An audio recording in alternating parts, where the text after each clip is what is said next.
Hey guys, Mr. Breeze here, Algebra 2, talking about section 4.8 in our book, which is about the quadratic formula. We will go through a few things, but really this is a review of Algebra 1. So we use the quadratic formula to solve. It's one of many different ways we know how to solve. All these different methods are in this unit, and so today we'll be focusing on the quadratic formula. The quadratic formula really comes from standard form. So at first you have to have something set up in standard form, meaning equal to 0, no parentheses or anything. And really if you rearrange these, if you solve for x in this problem, you come up with the quadratic formula. So x equals opposite of b plus or minus the square root of b squared minus 4ac all over 2a. This is something you should memorize if you haven't done so already. So we'll use that. One particular part under the quadratic, or in the quadratic formula under the radical, is called the discriminant. The discriminant is b squared minus 4ac, that red part there. Really, when you talk about the discriminant, one of the most important things is it tells you how many solutions it has. Most of the time, when you get down to a problem here, you're going to have something where you have a positive number underneath the radical. That positive number, that's where it's indicated here by greater than 0. It makes you have two real solutions, because in this fraction here, you got 5 plus, that'll be 3, and 5 minus 3. So you get two different numbers in your problem.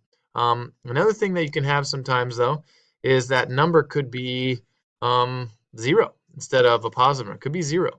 So in this case, the square root of 0 is 0, so you'd have like 5 plus 0 over 3 and 5 minus 0 over 3.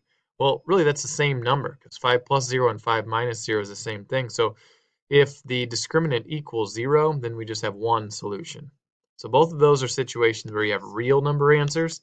The next one we'll talk about here is when you don't. So like if you have a negative number under here, so if you had like negative 9, well, as we know, the square root of negative 9 is 3i. So that's where that imaginary piece comes in. So anytime you have something less than 0, that's indicated there, less than 0, a negative number, then we're going to have imaginary answers because you have the square root of a negative number. So the discriminant tells you how many and what kind of solution you have. When we solve using a quadratic formula, this is something you've done many times in Algebra 1. So you solve an equation. First of all, it has to be set up in standard form, which ours is. This is something that should be memorized, so you know what the quadratic formula is. From our equation, we can figure out what a, b, and c are. Most people don't write these out, but you could. Value of a is 3, b is negative 5, c is negative 6, and essentially, you just put these into the problem. I encourage you to put things in parentheses. Putting things in parentheses will keep your negatives and positives straight. You just multiply, add together, and you kind of simplify. You'll notice here on this one, the discriminant is 97, meaning this will have two real solutions. Sometimes you need to take this thing and break it down. So like if that was a square root of 20 or something, we could break it down into radical 5. But that's not the case here. 97 is prime, so we don't have to worry about breaking anything down. That's just our final answer right there. So that's two real solutions.